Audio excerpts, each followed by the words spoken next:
When a white store manager told a black woman, "Get out of my store on Fifth Avenue," she had no idea who she was really talking to.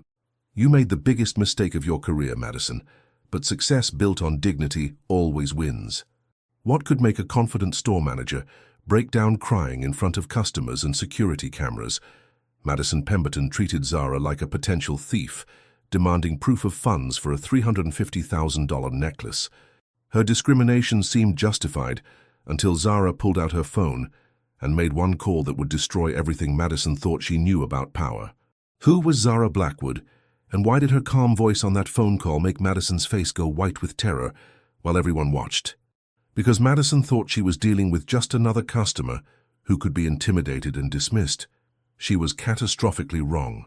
This is the story of how one arrogant assumption collided with the woman who built a $180 million empire, and how a simple jewelry store visit became a masterclass in justice served with unshakable dignity.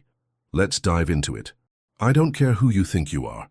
You need to leave my store right now or I will call security to kick you out.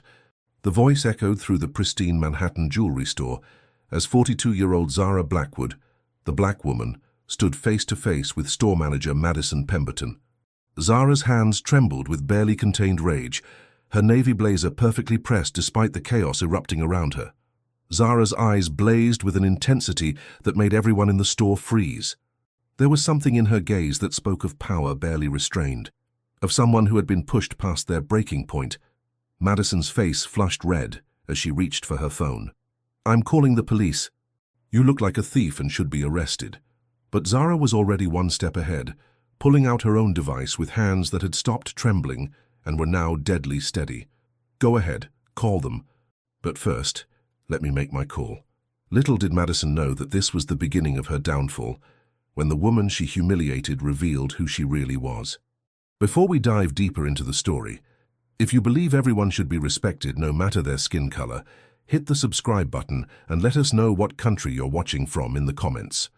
Zara Blackwood, 42 years old, was the founder and CEO of Luminous Designs, a company that owned 47 stores across 12 states and generated $180 million in annual revenue.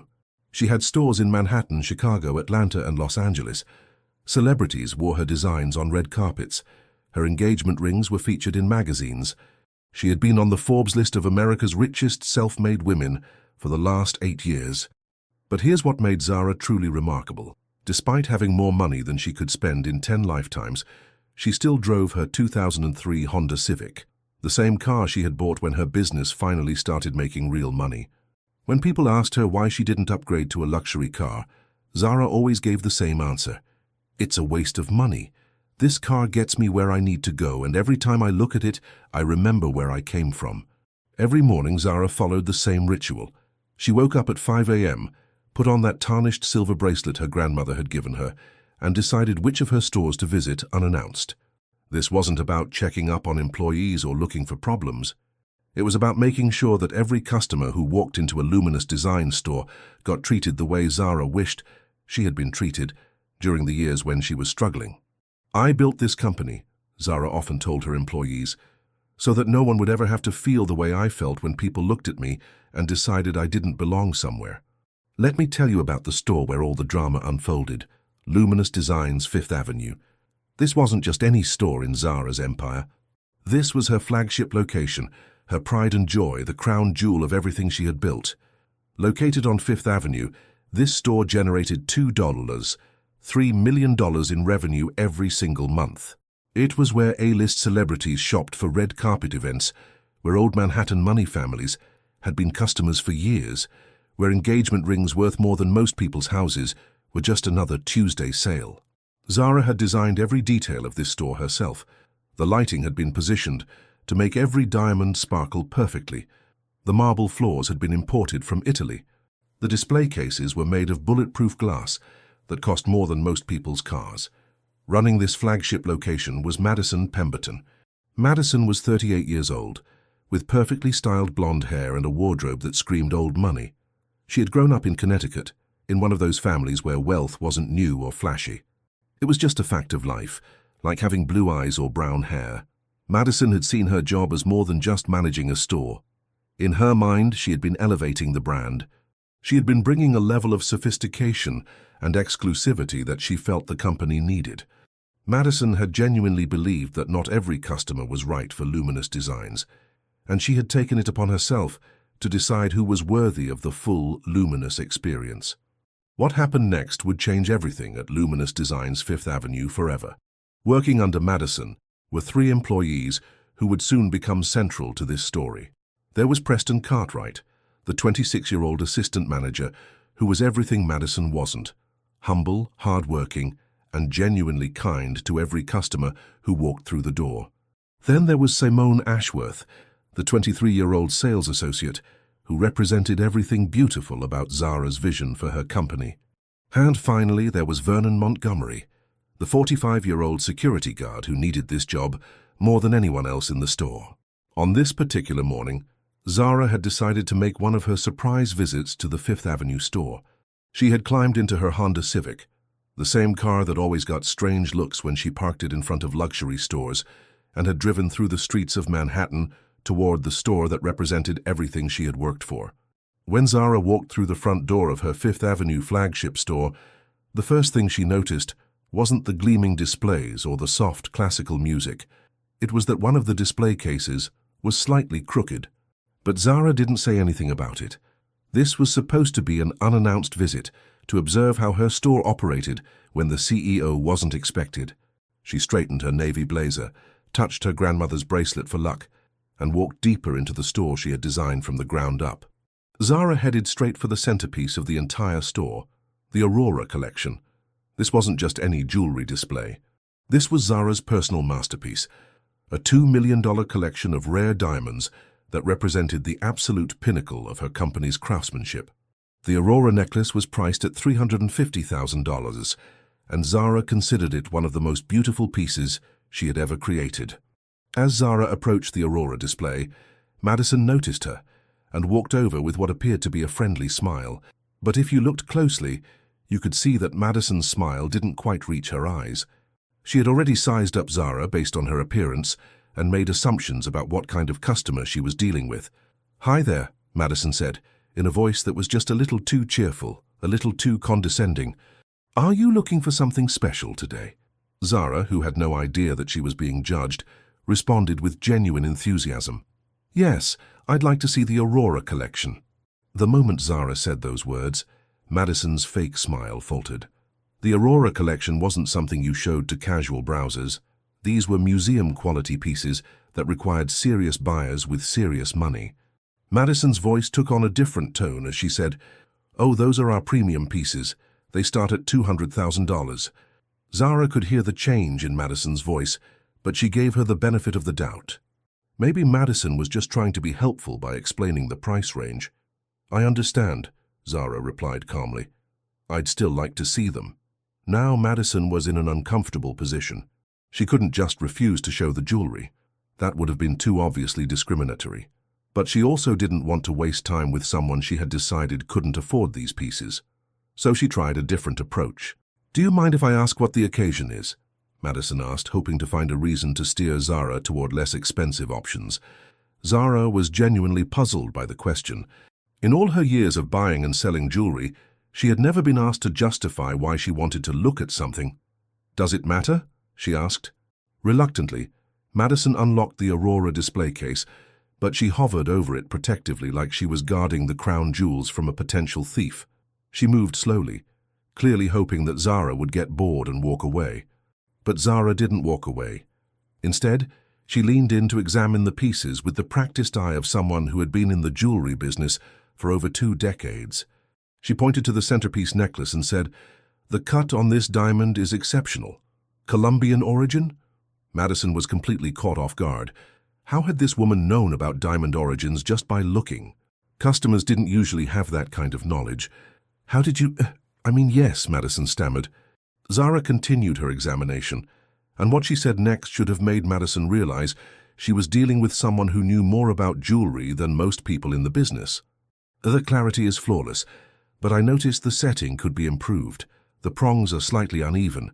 But the truth about Zara's knowledge of diamonds was even more shocking than anyone imagined. Now Madison was getting defensive. No one criticized the craftsmanship in her store, especially not some random customer who had driven up in a Honda Civic. "Our pieces are crafted by master jewelers," she said stiffly.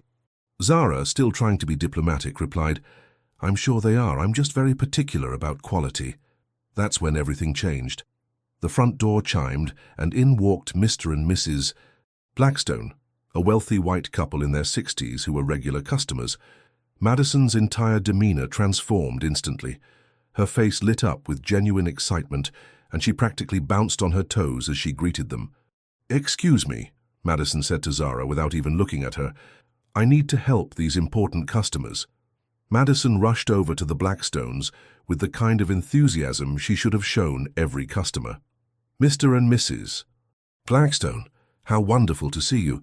What brings you in today? Are you looking for something special for your anniversary?" Zara was left standing alone next to the open display case, completely ignored. She could hear every word of Madison's conversation with the Blackstones, and what she heard made her stomach turn. "Sorry for the delay," Madison said to the Blackstones, glancing back at Zara. "We get all kinds wandering in here." Zara stood there, trying to process what she had just heard. In 23 years of building her business, she had experienced discrimination before, but never in her own store. Never from someone she was paying to represent her company's values. Simone Ashworth, the young sales associate, had noticed what was happening. She could see Zara standing alone, clearly being ignored, and it bothered her.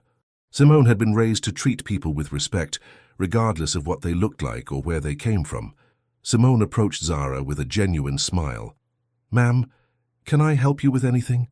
But before Zara could answer, Madison shot Simone a sharp look from across the store. "Simone, please organize the back inventory," Madison called out, her voice carrying just enough authority to make it clear this wasn't a request. Zara saw the whole exchange and felt bad for putting Simone in an awkward position. "It's fine, dear, I'll wait," she told Simone softly. And wait she did. For 15 long minutes Zara stood in that store, watching Madison fawn over the Blackstones while completely ignoring her. Zara watched Madison show the Blackstones piece after piece, explaining the history and craftsmanship of each one. She watched Madison offer them champagne and comfortable chairs. She watched Madison treat them exactly the way every customer should have been treated in a luminous design store. Meanwhile, Zara stood next to the still-open Aurora display case, invisible. After 15 minutes of being ignored, Zara decided she had given Madison enough chances to do the right thing. She walked back over to where Madison was still chatting with the Blackstones and politely interrupted. "Excuse me," Zara said, her voice still calm and professional. "I'm still interested in the Aurora piece." Madison turned to look at Zara with barely concealed annoyance. She was clearly irritated that Zara hadn't taken the hint and left. "Look," Madison said, not even trying to hide her frustration anymore, "those pieces require serious financial commitment. Maybe you'd be more comfortable in our fashion jewelry section." The fashion jewelry section. Madison was literally trying to redirect Zara to the cheapest items in the store, pieces that cost under $500, because she had decided that Zara couldn't afford anything expensive. Zara felt her jaw tighten, but she kept her voice steady. "I'd like to purchase the Aurora necklace, the $350,000 piece." Madison laughed. Not a polite chuckle, but a genuine laugh, as if Zara had just told her the funniest joke she had ever heard. "I'm going to need to see proof of funds first," Madison said, still smiling like she had caught Zara in some kind of game. "Proof of funds?" Zara asked, genuinely confused. "Credit cards, bank statements, something that shows you can actually afford this," Madison explained, as if she were talking to a child who didn't understand how money worked. Zara looked around the store, her mind racing. "Is this standard policy for all customers?" Madison glanced over at the Blackstones, who were still browsing comfortably without anyone asking them for financial verification. "For purchases of this magnitude, yes," Madison lied smoothly. But Zara had been watching the Blackstones for the past 15 minutes. She had seen them handle pieces worth just as much as the Aurora necklace. She had seen Madison offer them champagne and treat them like royalty. And she had noticed that not once had Madison asked them for proof of funds, credit checks, or any kind of financial verification. Little did anyone know what was coming when Madison decided to test Zara's financial limits. Madison turned to Zara with a look of pure disdain. "Get out of here. You don't even look like someone who can afford the Aurora piece. Probably you're here to steal it, so get out." Zara looked Madison straight in the eye and said, "I won't get out." The statement hung in the air like a bomb waiting to explode. Madison's smile finally disappeared completely as she realized that Zara wasn't some confused customer who had wandered into the wrong store. Zara was someone who understood exactly what was happening and wasn't going to let it slide. If you were in Zara's shoes, would you leave the store for peace or stay to reveal who you are? Share your thoughts in the comments and don't forget to subscribe for more stories like this. The temperature in the store seemed to drop 10 degrees as the two women stared at each other. The Blackstones stopped browsing and turned to watch. Simone froze behind the counter. Preston looked up from his paperwork with concern. Even Vernon, the security guard, shifted his position to get a better view of what was unfolding. Zara had given Madison every opportunity to treat her with basic human dignity. She had been patient, polite, and professional, even when faced with obvious discrimination. But Madison had crossed a line that Zara couldn't ignore. "Excuse me?" Madison's face hardened like concrete, her fake politeness finally dropping completely. The mask was off, and what Zara saw underneath wasn't pretty. "You heard me," Zara replied, her voice still controlled but with an edge that hadn't been there before. "You've treated me differently from the moment I walked in." Madison's eyes flashed with indignation. How dare this woman accuse her of discrimination? "I treat everyone according to our store standards," she said, crossing her arms defensively. Zara looked around the store at the Blackstones, who were still being treated like royalty, at the champagne glasses Madison had offered them, at the comfortable chairs they had been invited to sit in. Then she looked back at Madison. "Your standards seem to vary based on skin color." That accusation hit Madison like a slap across the face. Her voice rose an octave as she practically shrieked, "That is completely inappropriate. I'm going to have to ask you to leave." But Zara wasn't backing down. Not this time. Not in her own store. "I'm not going anywhere until I speak to your manager." Madison's face turned red with rage. "I am the manager." Zara's voice remained steady, but there was steel underneath it. "Then, I want to speak to your manager." "There's no one above me at this location," Madison declared, puffing herself up with self-importance. "This is my store." Something in Zara's expression shifted. Her voice dropped to barely above a whisper, but somehow it carried more threat than if she had been shouting.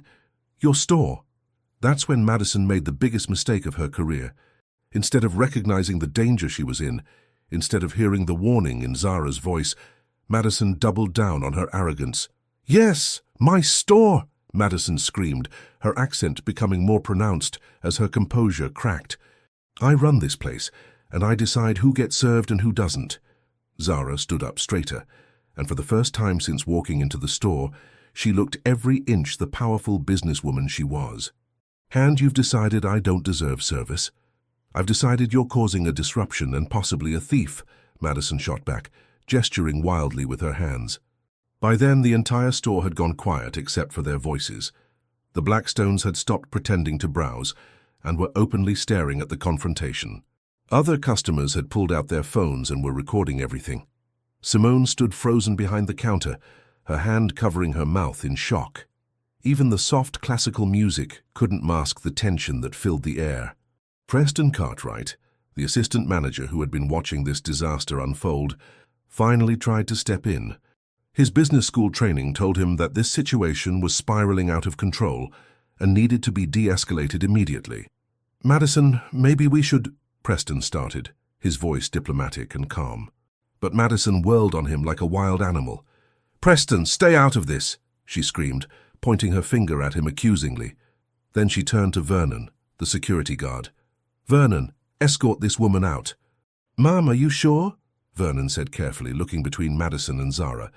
That's when Madison completely lost it.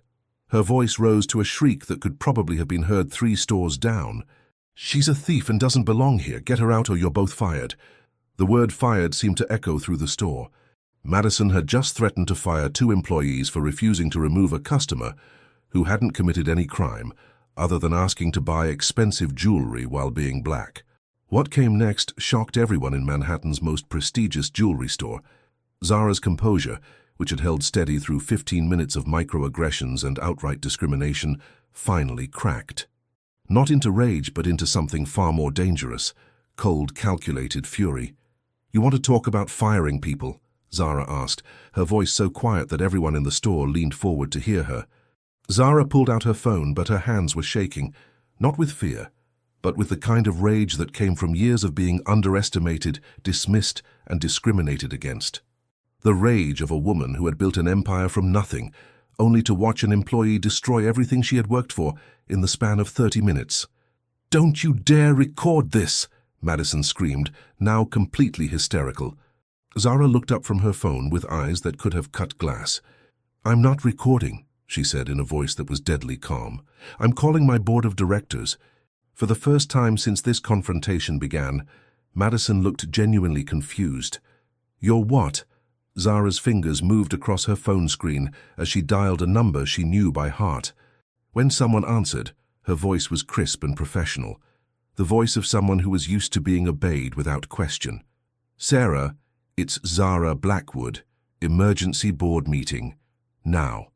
Madison caught the name, Zara Blackwood, and something tugged at the back of her memory. She had heard that name before, but where? In her panic and rage, she couldn't quite place it. But across the store, Simone Ashworth had gone white as a sheet. She was frantically scrolling through something on her phone, her eyes getting wider and wider with each second that passed. Suddenly, she gasped so loudly that several customers turned to look at her.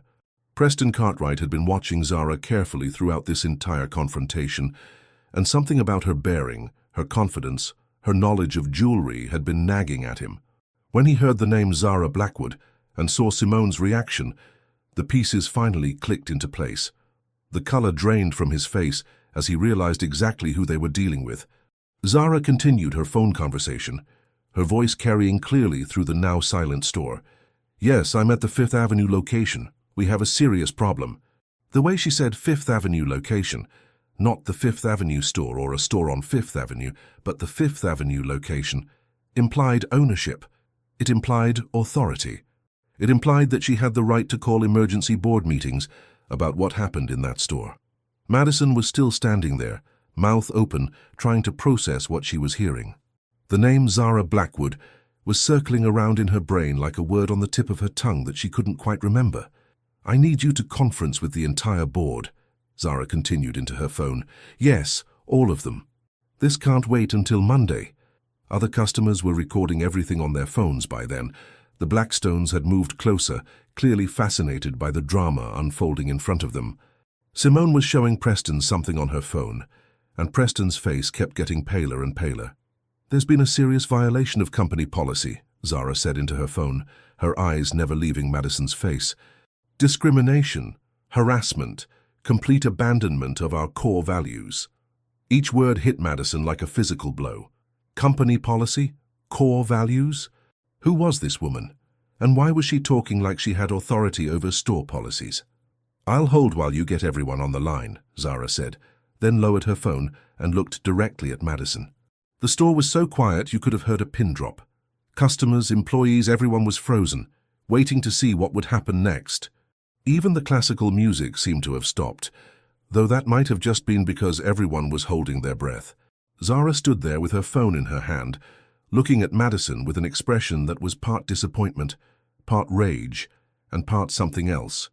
Something that looked almost like sadness, the sadness of someone who had built something beautiful, only to watch it be destroyed by the very people she had trusted to protect it. Madison finally found her voice, though it came out as barely a whisper. Who are you calling?" Zara's smile was sharp as a blade. "I told you. My board of directors. The people who make decisions about stores like this one. The people who decide who stays and who goes." And that's when Madison Pemberton finally realized that she had made the biggest mistake of her life. The name Zara Blackwood wasn't just familiar. It was the name on every company memo, every policy document, every paycheck she had received for the past 8 months. What they discovered next would destroy everything Madison believed about power, privilege, and who really belonged in the gleaming halls of Manhattan's most exclusive jewelry store. Zara Blackwood wasn't just some customer who had wandered into the store. Zara Blackwood was the founder, the CEO, the woman who had built luminous designs from nothing and who owned every single store in the company. The woman Madison had discriminated against, dismissed and tried to have removed from the store wasn't just any customer. She was the customer, the one customer in the world who had the power to end Madison's career with a single phone call. And Madison had just given her every reason to do exactly that. "Oh my God," Simone gasped, her voice rising with each word as the reality of the situation hit her like a freight train. Preston Cartwright looked at Simone's phone screen and saw the company newsletter photo that every Luminous Designs employee received monthly. There was Zara Blackwood, smiling from the front page under the headline CEO Spotlight, Building Dreams One Store at a Time. Preston's face went from pale to absolutely white as he realized they were all witnessing the destruction of Madison's career in real time. "Madison, stop. Just stop talking," Preston said urgently, trying to save his boss from digging herself deeper into a hole she'd never climb out of. But Madison was still completely oblivious to the disaster unfolding around her.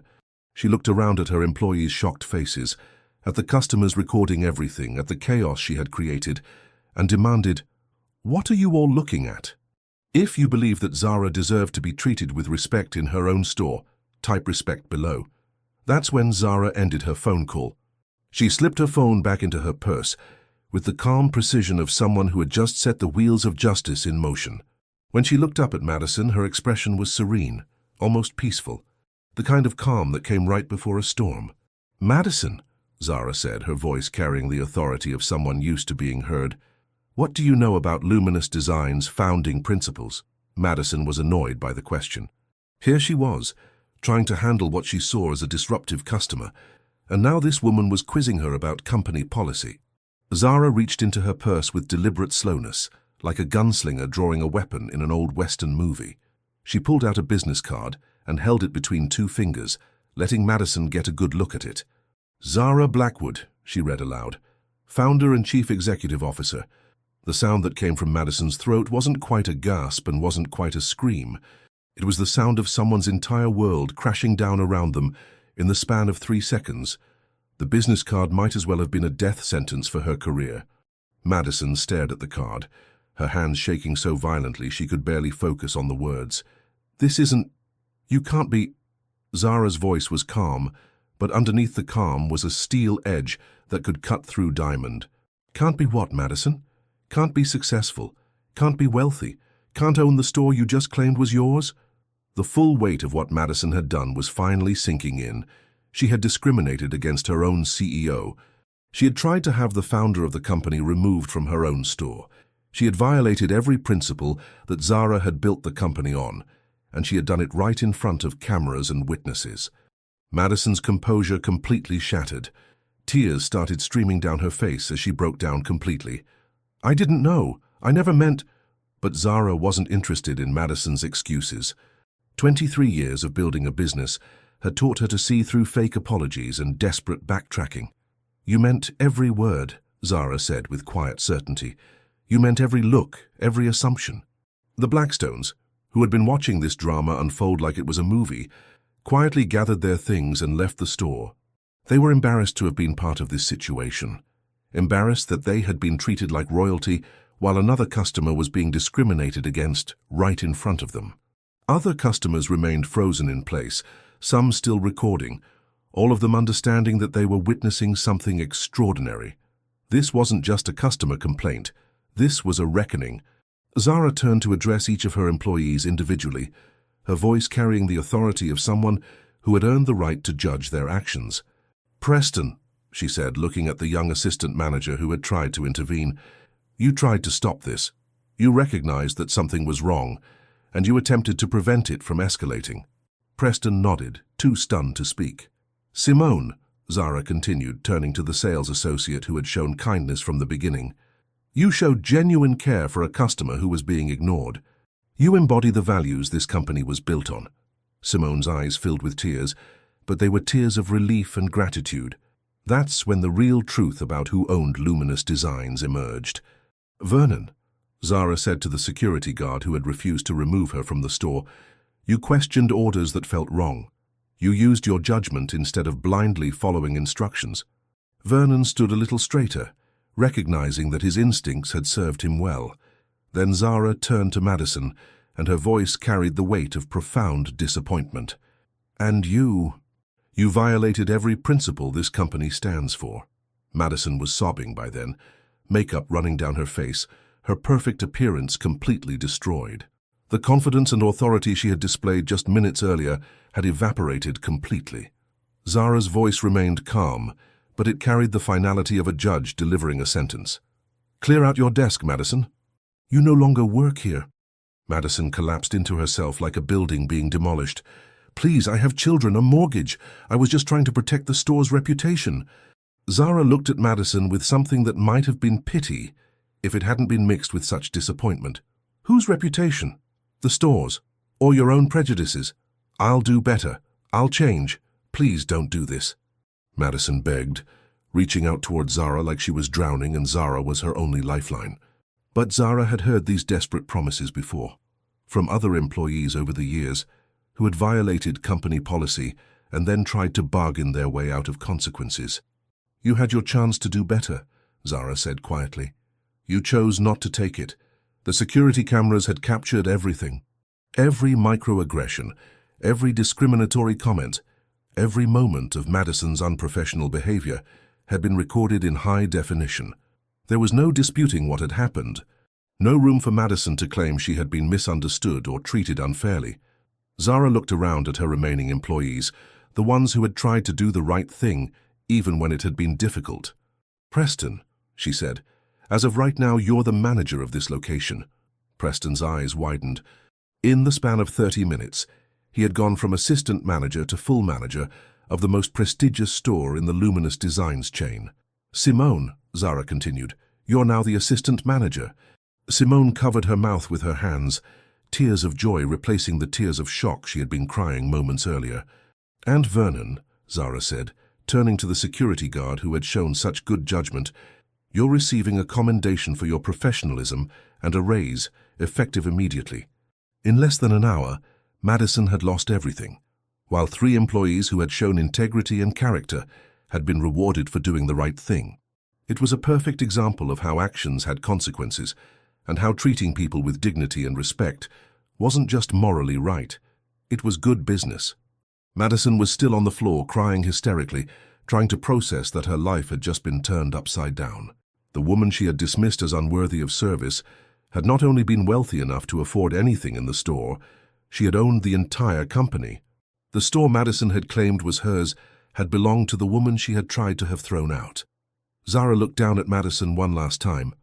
There was no satisfaction in her expression, no joy in having destroyed someone's career. There was only the quiet certainty of someone who had done what needed to be done to protect the values she had spent her life building. The other customers in the store were still recording, still watching, still trying to process what they had witnessed. They had come in to buy jewelry, and instead had gotten a front-row seat to one of the most dramatic examples of justice they had ever seen. But Madison wasn't done begging. She struggled to her feet, mascara streaking down her cheeks, her perfectly styled hair now disheveled from her breakdown. "Zara, please," Madison said, using Zara's first name for the first time, as if familiarity could somehow save her now. "I made a mistake. One mistake. Don't let it ruin my entire life." Zara turned back to face Madison, and for a moment there was something almost like compassion in her eyes. "One mistake?" she repeated softly. "Madison, this wasn't one mistake. This was a pattern of behavior that revealed who you really are." "But I can change," Madison insisted desperately. "I can take sensitivity training. I can—" "You can't train away prejudice," Zara interrupted. "You can only choose not to act on it. And today you chose to act on every single bias you have." Madison's legs gave out again, and she sank into one of the chairs that she had offered to the Blackstones, but never to Zara. The irony wasn't lost on anyone in the room. What followed would destroy Madison's career and transform 3 lives forever. Zara addressed the store one more time, her voice carrying to every corner of the space she had designed with her own hands. "To our customers who witnessed this," she said, looking directly at the people who were still recording, "I want you to know that this is not what Luminous Designs stands for. This is not who we are, and this will never happen again in any of my stores." One of the customers, an elderly gentleman who had been quietly observing everything, stepped forward. "Ma'am," he said respectfully, "the way you handled this situation showed more grace and strength than I've ever seen. You should be proud of what you've built here." Zara nodded gratefully. "Thank you, but I'm only as good as the people who represent my company. Today, 3 of my employees showed me exactly why I'm proud to have built this business." Preston, still processing his promotion, stepped forward with the professionalism that had just earned him the biggest opportunity of his career. "Miss Blackwood, what would you like us to do about the rest of today's operations?" Zara looked around the store, at the customers, at the displays, at the beautiful space she had created to make people feel special when they bought jewelry to celebrate life's most important moments. "We stay open," she said firmly. "We serve every customer with the respect and dignity they deserve, and we make sure that what happened here today never happens anywhere else in this company." Simone, still stunned by her promotion, asked quietly, "What about the media? People are posting videos online already." Zara had built her business in the age of social media. She understood that videos of this confrontation would be everywhere within hours. "Let them post," she said calmly. "Let the world see what happens when you judge people by their appearance instead of their character. Let them see what happens when someone tries to deny service to a customer in their own store." Vernon approached Zara with the respect of one professional to another. "Ma'am, should I escort Miss Pemberton from the premises?" Zara looked at Madison, who was quietly gathering her things from behind the counter, her movements slow and defeated. "No, Vernon. Let her leave with whatever dignity she has left." Madison paused in her packing and looked up at Zara one last time. "I really am sorry," she said, and for the first time her apology sounded genuine rather than desperate. Zara studied Madison's face for a long moment. "I believe you are," she said finally. "But sorry doesn't undo the damage you've done. Sorry doesn't erase the way you made me feel, or the example you set for your colleagues, or the customers who witnessed your behavior." Madison nodded, understanding finally that there would be no reprieve, no second chance, no way to undo what she had done. She finished packing her personal items into a small box and walked toward the door. As she reached the exit, Madison turned back one more time. "For what it's worth," she said quietly, "you built something incredible here. I'm sorry I wasn't worthy of being part of it. It's yours, Darby." And then Madison Pemberton walked out of Luminous Designs 5th Avenue for the last time, carrying her box of belongings and the knowledge that she had destroyed her own career through her own prejudices and assumptions. The store fell quiet for a moment, as everyone processed what they had just witnessed. Then Zara clapped her hands together once, a sharp sound that brought everyone's attention back to the present. "All right, everyone," she said, her voice returning to its normal warmth and authority. "We have a business to run.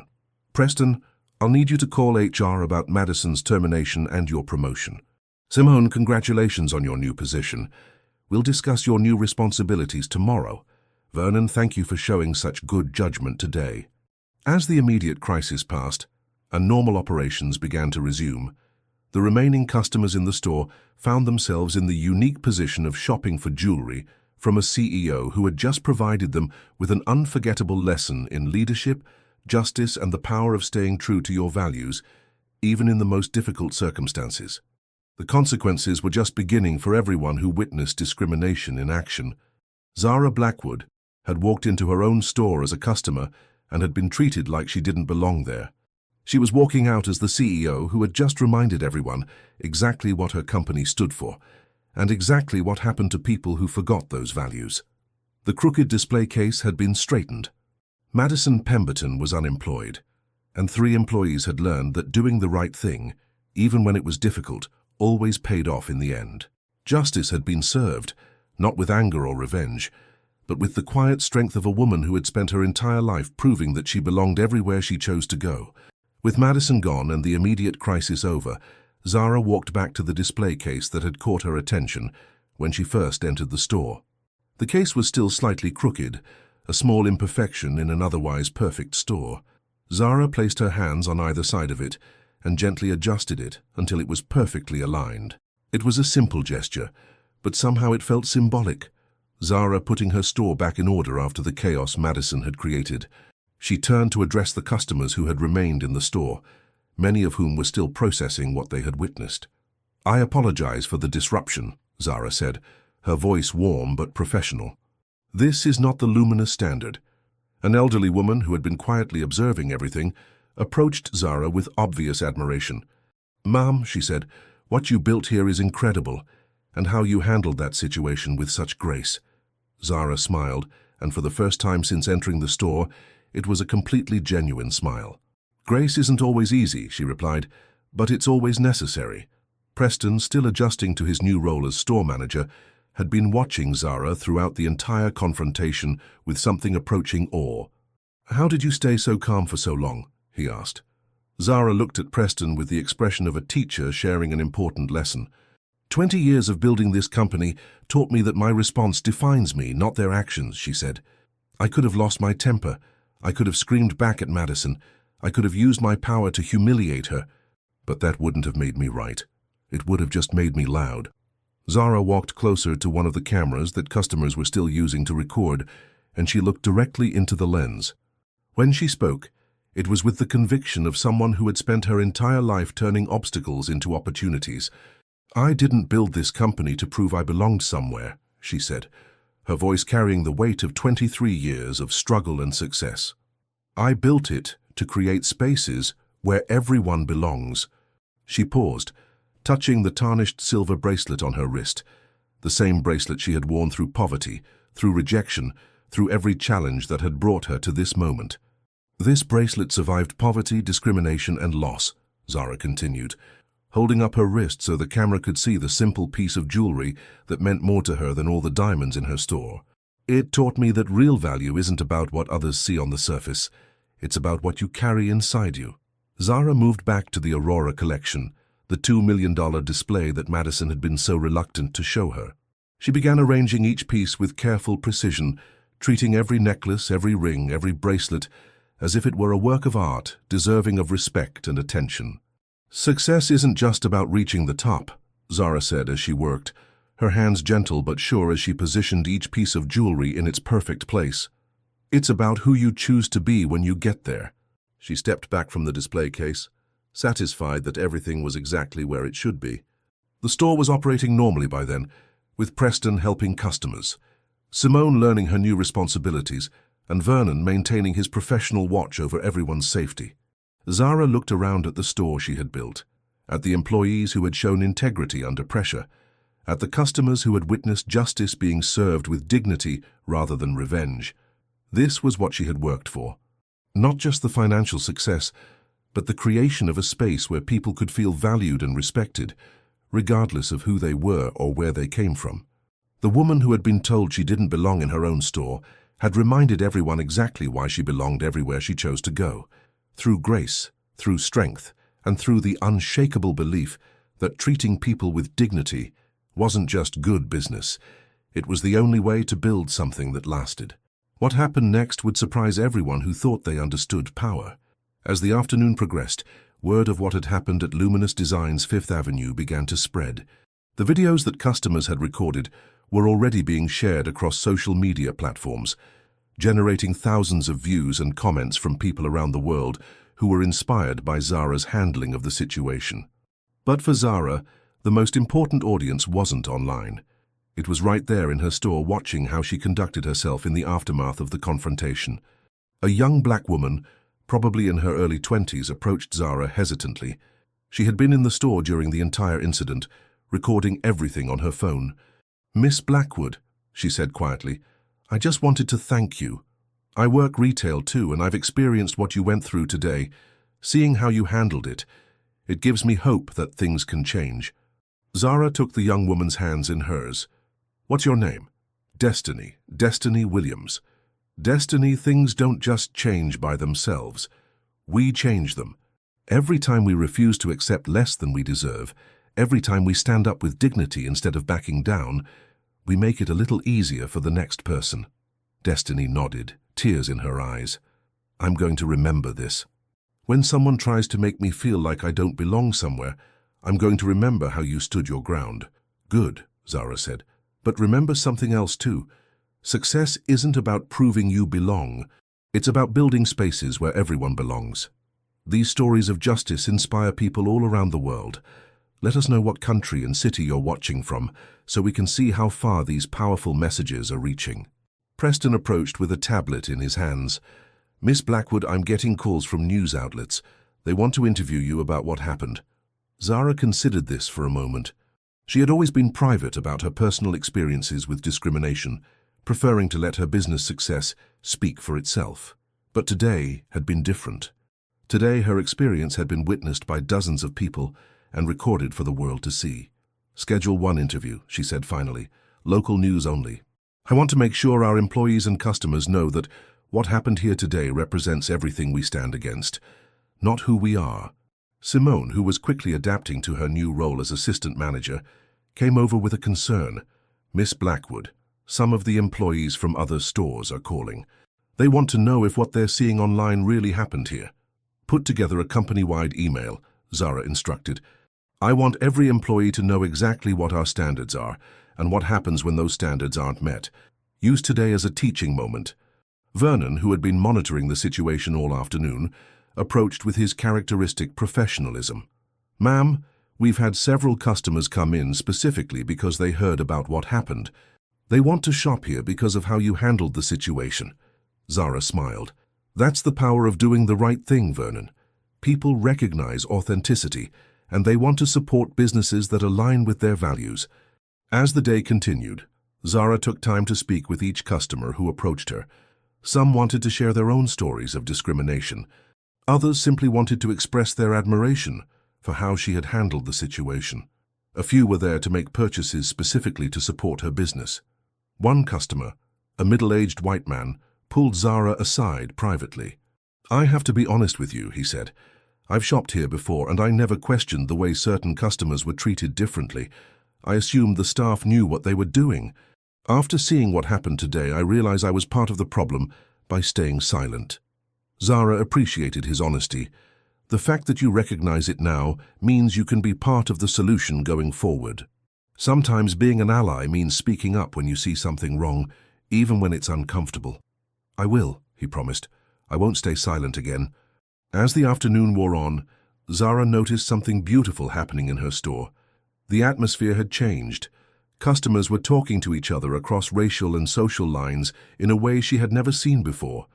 The shared experience of witnessing injustice being addressed had created a sense of community among strangers. Preston was excelling in his new role, treating every customer with the same level of respect and attention that Zara had always envisioned for her stores.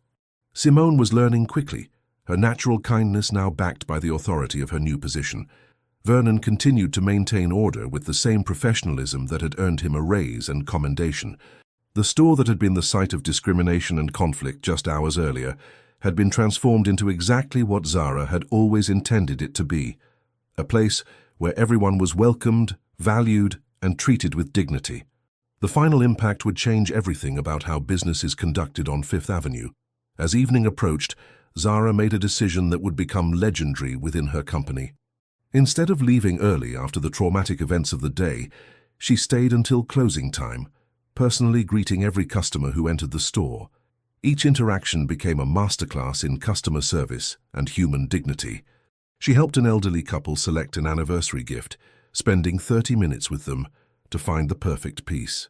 She assisted a young man choosing an engagement ring, sharing stories about love and commitment that brought tears to his eyes. She even helped a teenager pick out a small pendant for his girlfriend, treating his modest purchase with the same attention she would give to someone buying the Aurora collection. Word continued to spread throughout Manhattan's business district.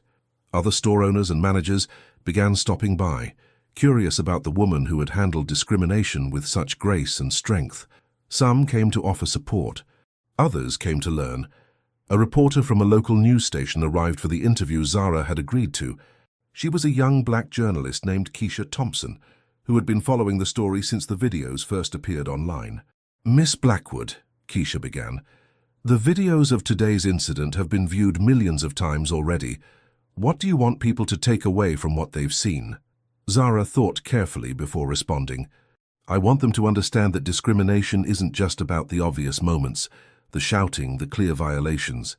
It's about the subtle ways people are made to feel unwelcome, the assumptions that are made based on appearance, the different standards that are applied to different customers. How do you prevent this from happening again? You create a culture where these behaviors are unacceptable. You train your employees not just on what to do, but on why they should do it. You lead by example.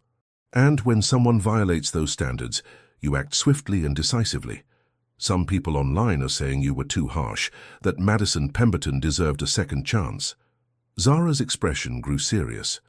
Madison had multiple chances to do the right thing. She had 15 minutes to correct her behavior. She had opportunities to treat me with basic human dignity. Instead, she doubled down on her discrimination and then threatened to fire employees who questioned her actions. That's not a mistake. That's a choice. What message do you have for other business owners who might be watching? Your customers are watching how you treat people. Your employees are watching how you respond to problems. Your community is watching whether you live up to your stated values. Every interaction is an opportunity to build trust or to destroy it. Choose wisely. After the interview, Zara gathered her 3 employees, Preston, Simone, and Vernon, for a private conversation. Today was difficult for all of us, she began, but it also showed me something important about the kind of people I want representing this company. Each of you in your own way stood up for what was right even when it was uncomfortable. Preston spoke first. Miss Blackwood, I have to ask, how did you stay so composed? If someone had treated me the way Madison treated you, I don't think I could have handled it with such dignity. Zara smiled. Preston, I've been building this business for over 20 years. I've faced discrimination, rejection, and doubt from people who thought they knew better than I did about what I was capable of. Each experience taught me that my response says more about me than their actions say about them. Simone raised her hand tentatively. What happens now, I mean, with the store, with all the attention? Now we prove that today wasn't just about one bad employee, Zara replied. We prove that this company really does stand for the values I built it on. We make sure that every customer who walks through that door feels welcomed and valued. Vernon, who had been quiet throughout the conversation, finally spoke. Ma'am, I just want you to know I've worked security for a lot of different businesses, and I've never seen an owner handle a crisis like you did today. You could have used your power to humiliate that woman, but you chose dignity instead. Vernon, power without dignity is just bullying. I didn't build this company to become a bully. I built it to prove that success and integrity aren't mutually exclusive. As they prepared to close the store for the evening, Zara took one last look around. The Aurora collection sparkled under the carefully positioned lighting. The display cases were perfectly aligned. The marble floors gleamed. Everything was exactly as she had designed it to be. But more than that, the atmosphere in the store had been transformed. What had begun as a day of discrimination and conflict had ended as a day of justice, growth, and renewed commitment to the values that made the company worth building in the first place. The woman who had been denied service in her own store had turned that moment of injustice into a teaching moment for her employees, her customers, and everyone who would see the videos online. She had proven once again that the most powerful response to hatred wasn't hatred in return. It was the unshakable commitment to being better than those who would tear you down. What happened next would change everything forever. 3 months later, the Fifth Avenue store had become the highest-performing location in the entire Luminous Designs chain. Preston had exceeded every sales target, Simone had developed into one of the company's most promising young managers, and Vernon had been promoted to head of security for all Manhattan locations. But the real transformation went deeper than numbers and promotions. The incident had sparked a company-wide review of policies and training procedures. Zara personally visited every store in the chain, meeting with employees to discuss the values that the company was built on and what those values looked like in practice. The videos of the confrontation had indeed gone viral, generating over 50 million views across various platforms. But rather than being seen as a negative publicity crisis, the incident had become a case study in leadership and crisis management taught in business schools across the country. Zara had received hundreds of letters from young entrepreneurs, particularly women of color, who had been inspired by her handling of the situation. She had responded to as many as possible, offering mentorship and advice to those starting their own businesses. Madison Pemberton had struggled to find employment in the retail industry after her termination. The videos had made her recognizable, and her reputation for discrimination had followed her to several job interviews. Eventually, she had taken a position with a small company outside the fashion industry at a significantly lower salary than she had earned at Luminous Designs. But perhaps the most significant change was in Zara herself. She had always been successful, always been confident in her abilities and her vision for her company. But the events of that day had reminded her why she had started the business in the first place, not just to create wealth, but to create spaces where people could feel valued and respected. On this particular evening, Zara was driving her Honda Civic, yes, she still drove the same car, to the Fifth Avenue store for one of her regular visits. As she pulled up to the familiar storefront, she noticed a young black woman standing outside, looking through the window with obvious longing but seeming hesitant to enter. Zara parked her car and walked over to the woman. "Are you thinking about going in?" she asked gently. The woman looked startled. "Oh, I was just looking. I probably can't afford anything in there." Zara smiled. "You know, I used to think the same thing about stores like this. What's your name?" Angela Foster." "Angela, can I tell you something? The most expensive thing in that store isn't a piece of jewelry. It's the assumption that you don't belong there, and that assumption costs nothing to throw away." Angela looked puzzled. "I'm sorry, I don't understand. My name is Zara Blackwood.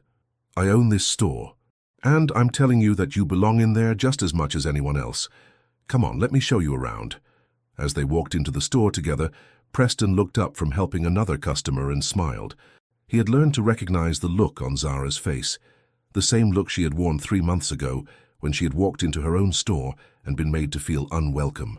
But this time, things would be different from the very beginning. "Preston," Zara called out, "I'd like you to meet Angela. She's interested in seeing some of our collections." "Of course," Preston replied, approaching with the warmth and professionalism that had earned him his promotion. "Angela, welcome to Luminous Designs. What kind of pieces are you drawn to?"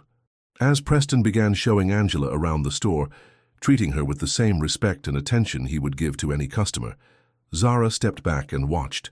This was what she had built the company for. Not the moment when discrimination was exposed and punished, but this moment, when a young woman who might have felt unwelcome elsewhere could walk into a store and be treated with dignity and respect from the very first second. Zara touched her grandmother's bracelet, the same gesture she had made hundreds of times over the years when she needed to remember where she had come from and why she kept fighting. The store was busy with customers, all being served with the same level of care and attention. Simone was helping an elderly gentleman select a gift for his wife. Vernon was maintaining order with his characteristic professionalism. The Aurora collection sparkled under its perfect lighting. Everything was exactly as it should be. And as Zara watched Angela's face light up, as Preston showed her a beautiful pair of earrings that were well within her budget, she realized that this was what true success looked like. Not the money, not the recognition, not even the justice served when discrimination was exposed. True success was creating a world where the discrimination never happened in the first place. The crooked display case had been straightened. The discriminatory manager was gone. And Zara Blackwood had once again proven that the most powerful response to prejudice wasn't anger. It was success lived with grace and used to lift others up. Thank you to everyone who typed respect, and to all who shared their locations from around the world. Your global support means everything. If these stories inspire you, please subscribe to join our community and help us share more incredible tales of courage and justice. Until next time, keep believing in the power of truth.